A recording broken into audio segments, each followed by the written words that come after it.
we had no answer for them at all in terms of stopping them. We couldn't really play anything that they did. We had trouble with their post-ups one-on-one. We had trouble with their perimeter guys breaking us down on the dribble. We struggled with their pick and rolls. I mean, we really, their perimeter guys particularly hurt us, but it's not like we were great on the other guys either. So, especially in the middle two quarters, but really pretty much the game, we didn't have any defensive answers. And other than Dwight and then Jameer in the third quarter, we didn't. I didn't think we were able to get very good shots. You know, Dwight was dominant. I mean, other than the 8 turnovers, he was dominant inside, but we really just didn't have much else going on. Jameer got going on pick and rolls in the third quarter, but you know, outside of those two guys, clearly, I mean, we were 8 for 34. We struggled, and you know, my focus right now is on me and my game plan. I mean, I got to do a better job in my estimation. I mean, I've got to find a way, you know, that we can guard them more effectively, and we've got to find some answers on the offensive end of the floor to get some of these other guys going too. So, you know, I'm not coming in here angry at players who had bad games or anything else. I mean, I'm disappointed in what I did in my role in this, game plan wise and everything else, and I want to get to the film as soon as I can and get back to work. I got to do a better job. Yeah, the series during the regular season was played mostly in the 80s. Were you surprised that they were that efficient offensively? Well, I mean, I'm not surprised by much of anything. I was, you know. They played extremely well. I mean, I was disappointed, obviously, in our inability to guard them. I wouldn't say I was surprised. I mean, we know that those guys are good players, and you know, they had very good days. I thought we're obviously, you know, you're not going to stop everybody every night, but you know, we really were not able. You know, their 5 key guys, we didn't do a good job on any of them. So. We got to make some adjustments there, you know, and decide on a better way to play those guys.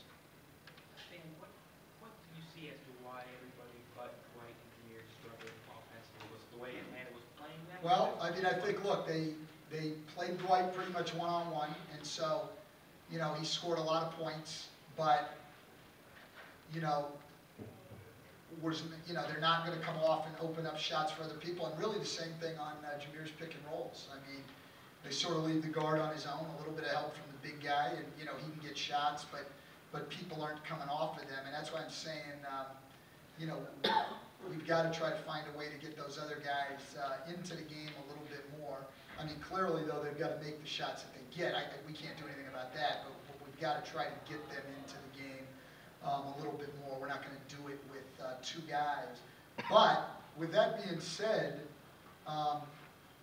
you know, other than the turnovers, which have been a major problem, and we've got to cut those down. I mean, I would have thought going in that, you know, 93 points, 45%, we should have at least been right there in the game. I mean, the primary problem is, you know, we couldn't guard them at all.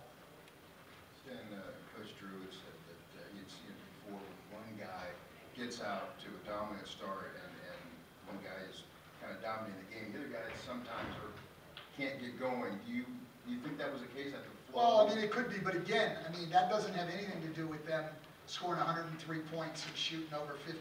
I mean, you know, I understand everybody will focus on the number part and everybody else, but I mean, if we need to score 104 or 105 to win every night, we're going to struggle. I mean, our defense has got to be a lot better. I mean, I'm being honest, we need to make some offensive adjustments to try to get those guys going, but look, I mean, if all 5 of their guys are going to shoot 50% or better and score what they scored, we're not going to beat them. I mean, that's just, our guys have to know that, and that's the way it is. I mean, if we can't get them under control a little bit at the other end, we got no chance to win. We've got to defend.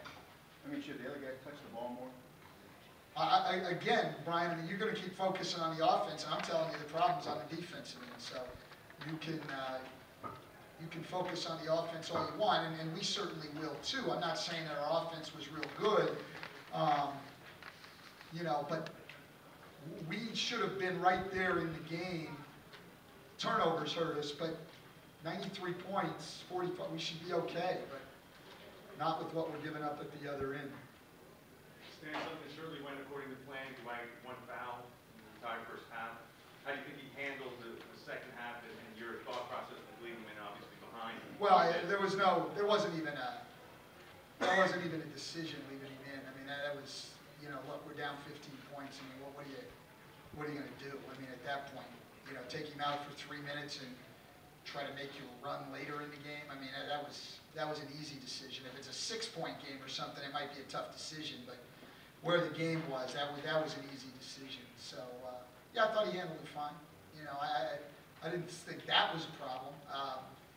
You know, I thought the back-to-back 3-second calls and stuff, at one stretch he got a little frustrated, but he gathered himself pretty well on that. That wasn't the problem. Again, I mean, we're focusing on a lot of things that, to me, the things that need to be focused on are 103 points and them shooting over 50%. I mean, that's, you know, you can focus on everything else all you want, and the turnovers a little bit, but those are the 3 areas. We're giving up too many points and too high a percentage and turning the ball over too much. It seemed as if you were tinkering with Q on Joe Johnson and then kind of went away from it at the end. Is that something you'll look at moving Well, forward? I didn't think, I mean, we got to find somebody that can guard him a little bit, but the issue with Q was, you know, more at the offensive end. He had those 2, I thought, just really, really bad turnovers.